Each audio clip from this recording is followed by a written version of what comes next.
नमस्कार, आप देख रहे हैं स्वराज एक्सप्रेस। मैं हूं आपके साथ राघवेंद्र। स्वराज एक्सप्रेस पर यह वक्त है एक्सप्रेस रिपोर्टर का। एक्सप्रेस रिपोर्टर में सीधे आपको बड़वानी लिए चलते हैं।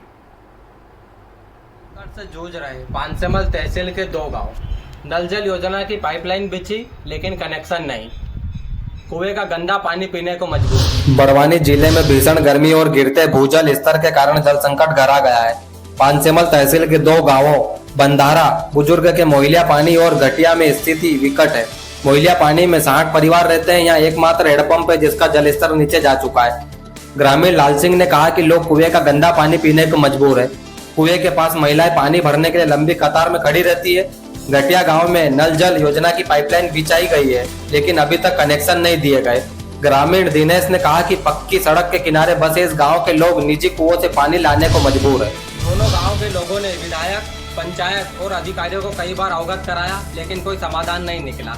पानी की तलाश में बहुत समय बर्बाद होता है। ना तो वो खेतों में जा पाते हैं, न ही मजदूरी कर पाते हैं। कुछ लोगों को पानी की तलाश में कई किलोमीटर तक जाना पड़ता है। बड़वानी से स्वराज एक्सप्रेस के लिए अतुल कुमावत। मध्य प्रदेश के 65,014 बूथों पर भारतीय जनता पार्टी एक साथ मनाएगी स्थापना दिवस। सभी बूथों पर होंगी सभाएं और साथ में बांटी जाएगी मिठाई। 6 अप्रैल को भाजपा के स्थापना दिवस के मौके पर भारतीय जनता पार्टी प्रदेश के 65,014 बूथों पर प्राथमिक सदस्यों के सम्मेलन आयोजित करने जा रही है। इस सम्मेलन में पार्टी की चुनावी सफलता, संगठनात्मक विस्तार, भारतीय जनता पार्टी में भाजपा द्वारा लाया गया परिवर्तन और पीएम मोदी के नेतृत्व में विकसित भारत की ओर विषय यात्रा पर संबोधन होगा।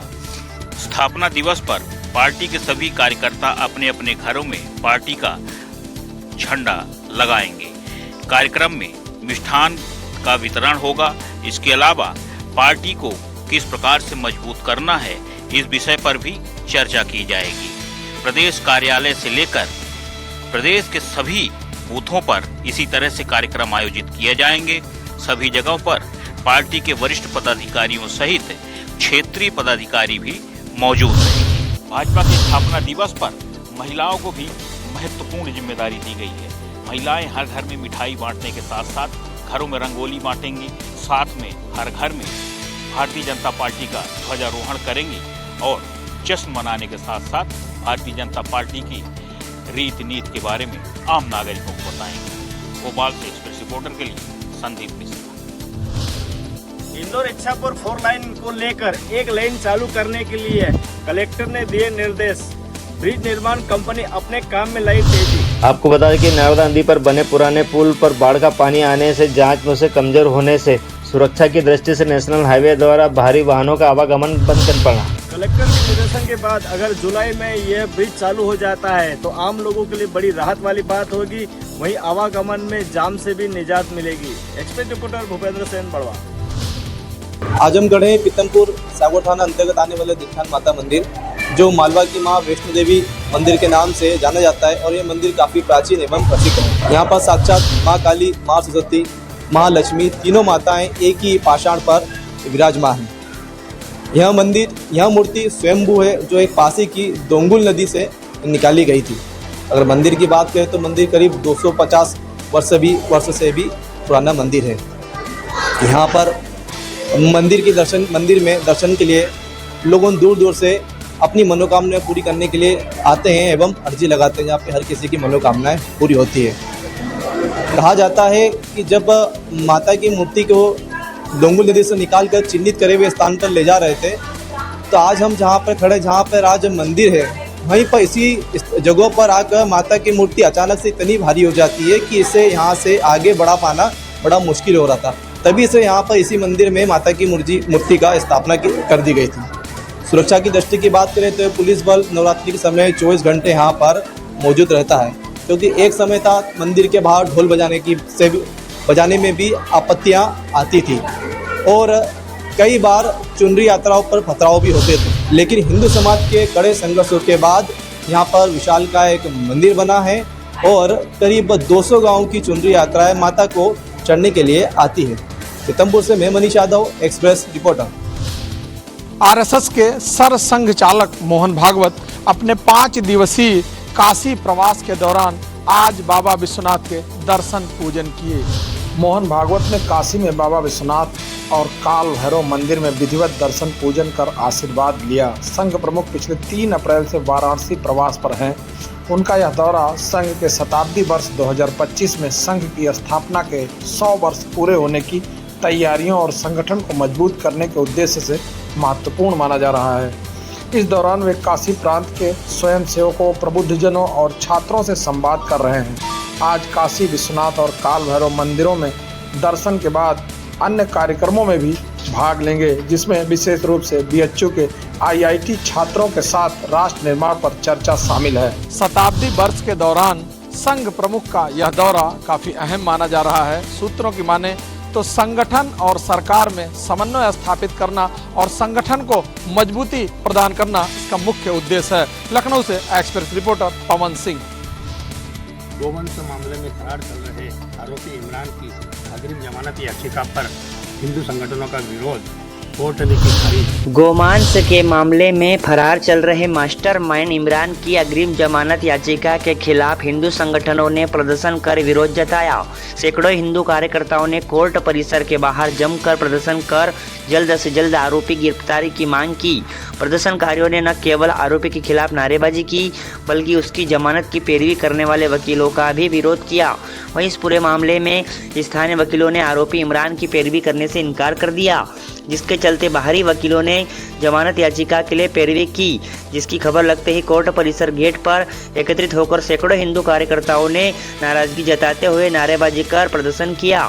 आरोपी इमरान का मकान भी ध्वस्त करने की मांग की। मुस्लिम समाज ने भी अग्रिम जमानत याचिका पर आपत्ति दर्ज कराते हुए अपना विरोध जताया है, तो वहीं हिंदू संगठन लगातार इमरान की गिरफ्तारी की मांग कर रहे हैं। अब देखने वाली बात यह होगी कि आखिर पुलिस कब तक इमरान तक पहुंच पाती है, ये देखने वाली बात होगी। धर्मपुरी से एक्सप्रेस रिपोर्टर त्रिलोक राठौर। राजापुर जिले के बेरछा में चोरों ने बड़ी वारदात को अंजाम दिया है। अंधेरे का फायदा उठाते हुए एक ज्वेलर्स की दुकान की दीवार में सेंध लगाते हुए चोरों ने लाखों रुपए के जेवरात पर हाथ साफ कर दिया। बेरछा के मुख्य बाजार में स्थित पवन सोनी अगले दिन जब अपनी दुकान पर पहुंचे तो उन्हें चोरी का पता चला। दुकान की पिछली दीवार में एक बड़ा छेद देखकर उनके होश उड़ गए। अंदर जाकर देखा तो लाखों रुपए के जेवरात गायब थे। घटना की सूचना मिलते ही पुलिस मौके पर पहुंची और जांच शुरू कर दिए। वहीं डॉग स्क्वाड को भी बुलाया गया, जिसने घटना स्थल का मुआयना किया। प्रारंभिक जांच में पता चला कि चोर दुकान से लगभग 12 लाख रुपए कीमत के सोने चांदी के जेवरात चुरा ले गए। शुक्रवार रात दुकान मालिक की शिकायत पर बेरछा पुलिस ने मामला दर्ज कर जांच शुरू कर दी है। फिलहाल पुलिस अज्ञात चोरों की तलाश में जुट गई है। इस बड़ी चोरी की वारदात से बेरछा के व्यापारियों में दहशत का माहौल है। अब देखना यह होगा कि पुलिस कब तक चोरों को पकड़ने में कामयाब हो पाती है। शाजापुर से एक्सप्रेस रिपोर्टर ओम प्रकाश प्रजापति। इंदौर नगर निगम के बजट सत्र के दौरान कांग्रेस पार्षद फौजिया शेख अलीम द्वारा रजत समाज पर की गई टिप्पणी के बाद रजत समाज द्वारा आज कांग्रेस पार्षद फौजिया शेख अलीम का पुतला दहन किया गया। इंदौर नगर निगम सम्मेलन के दौरान कांग्रेस की वरिष्ठ पार्षद और पूर्व नेता प्रतिपक्ष द्वारा शहर के धोबी घाट की जमीन को करबला मैदान बताते और रजक समाज द्वारा कब्जा किए जाने के बयान के बाद रजक समाज उग्र हो गया है। जहां रजक समाज ने शनिवार को वार्ड 53 की पार्षद फौजिया शेख का पुतला दहन किया और रजक समाज से माफी मांगने की बात कही। दरअसल बजट सत्र के दौरान वार्ड क्रमांक 53 की पार्षद फौजिया शेख ने शहर के लालबाग के पास स्थित धोबी घाट की जमीन पर 30% जमीन करबला मैदान की होने की बात करते हुए रजक समाज द्वारा जबरन कब्जा किए जाने का बयान दिया था। गौरतलब है कि इस जमीन को लेकर इंदौर नगर निगम ने वक्फ बोर्ड के खिलाफ याचिका दायर की थी, जिससे भी वक्फ बोर्ड की जमीन साबित नहीं हुई थी, जिसके बाद नगर निगम द्वारा केवीएट भी दायर की जा चुकी है। पार्षद शेख द्वारा दिए गए बयान के बाद रजक समाज ने फौजिया का बुर्का पहनाते हुए पुतला दहन किया है। रजक समाज के लोगों ने मांग की है कि कांग्रेस पार्षद फौजिया शेख अलीम को समाज से माफी मांगना चाहिए। इंदौर से एक्सप्रेस रिपोर्टर विकास सिंह सोलंकी। भारतीय जनता पार्टी ने अपना स्थापना दिवस समारोह पूरी भव्य और गरिमामय तरीके से बनाने का निर्णय लिया है। 6 तारीख से 13 अप्रैल तक विभिन्न कार्यक्रम आयोजित किए जाएंगे। भारतीय जनता पार्टी अपने स्थापना दिवस समारोह को भव्य तरीके से मनाने का निर्णय ले चुकी है। 6 अप्रैल से भारतीय जनता पार्टी जिले के सभी 967 बूथों पर कार्यक्रम आयोजित करेगी और यहाँ पर नए सदस्यों का सम्मान किया जाएगा। इन कार्यक्रमों में मंत्री, विधायक, पार्षद और सभी चुने हुए जनप्रतिनिधि शामिल होंगे और उसके बाद बस्ती चलो अभियान के तहत घर घर जाकर भारतीय जनता पार्टी के नीतियों के संबंध में लोगों को जानकारी देने का भी कार्यक्रम तय किया जा चुका है। भले ही अभी कोई चुनाव नहीं है, लेकिन भारतीय जनता पार्टी अभी भी लोगों से लगातार सतत संपर्क बनाने का अपना अभियान जारी रखे हुए है। अरविंद दुबे, एक्सेस रिपोर्टर, जबलपुर। ग्वालियर के सागरताल में महिला और पुरुष का शव एक साथ मिलने से इलाके में हड़कंप मच गया। मामले की सूचना राहगीरों ने पुलिस को दी। सूचना के बाद बौड़ापुर थाना पुलिस ने मौके पर पहुंचकर दोनों शव बाहर निकलवाए। दोनों शवों की शिनाख्त हो गई। महिला का शिनाख्त 50 वर्षीय साधना सिंह निवासी सरकारी मल्टी सागरताल के रूप में हुई है। महिला पति के साथ अकेली रहती थी। उसकी 2 बेटियां हैं जिसकी शादी हो चुकी है। महिला शुक्रवार से लापता थी, जिसकी गुमशुदगी बौड़ापुर थाने में शुक्रवार शाम को दर्ज कराई गई थी। जबकि मृतक पुरुष की पहचान 53 वर्षीय राकेश माहौर निवासी रंगियाना मोहल्ला 4 शहर का नाका के रूप में हुई है। मृतक सब्जी का व्यवसाय करता था। वह 4 दिन से लापता था। 2 अप्रैल को ग्वालियर थाने में उसकी गुमशुदगी दर्ज की गई है। इसके भी 3 बच्चे हैं। पुलिस ने दोनों के शवों को गोताखोरों की मदद से पानी के बाहर निकाला और पोस्टमार्टम के लिए भेज दिया है। फिलहाल इस मामले में पुलिस मृतकों के परिजनों से पूछताछ कर रही है ताकि ये पता लगाया जा सके कि आखिर मौत के पीछे असली वजह क्या है। ग्वालियर से एक्सप्रेस रिपोर्टर विनोद शर्मा। बहराइच में पत्नी की 13वीं कार्यक्रम निपटाने के बाद पति ने भी साड़ी से फांसी का फंदा लगाकर आत्महत्या कर ली। आपको बता दें, 15 दिन पहले मानसिक रूप से विक्षिप्त पत्नी ने फांसी का फंदा लगाकर आत्महत्या की। बहराइच में 15 दिन पहले फांसी लगाकर जान देने वाली पत्नी की 13वीं कार्यक्रम करने के बाद पति ने भी पत्नी की साड़ी से फांसी लगाकर खुदकुशी कर ली। परिजनों के अनुसार थाना पौड़ी क्षेत्र के बबनौटी शंकरपुर गांव के रहने वाले दीपक की पत्नी कुछ मानसिक रोग से पीड़ित और बीते 15 दिन से पहले उसने फांसी लगाकर आत्महत्या कर ली थी। जिसके बाद पति दीपक ने कल पत्नी की 13वीं करने के बाद पत्नी की साड़ी से फांसी लगाकर आत्महत्या कर ली। मौके पर पहुंची पुलिस ने शव को कब्जे में लेकर पोस्टमार्टम के लिए भेज दिया। फिलहाल पुलिस ने शव को कब्जे में लेकर पोस्टमार्टम के लिए भेज दिया है और आगे की जांच में जो लटेरी की महिला बाल विकास विभाग की परियोजना अधिकारी सहित 4 पर्यवेक्षकों की वेतन रोकने की कार्रवाई की गई है। ये कार्रवाई महिला बाल विकास विभाग के जिला कार्यक्रम अधिकारी भरत सिंह राजपूत द्वारा की गई है। जानकारी के अनुसार कार्य में लापरवाही के चलते प्रभारी परियोजना अधिकारी प्रतिभा सिंह, पर्यवेक्षक राजकुमारी बघेल और पर्यवेक्षक रचना कलावत सहित गुलाबचंद कुशवाहा की वेतन रोकने की कार्रवाई की गई है। बताया जा रहा है कि कार्य में सुधार के लिए बराबर अधिकारियों द्वारा इन्हें निर्देशित किया जा रहा था, लेकिन इसके बावजूद भी लगातार कार्य में लापरवाही की जा रही थी, जिसके चलते इनकी वेतन रोक दी गई है। स्वराज एक्सप्रेस के लिए लटेरी से विनोद सूर्यवंशी।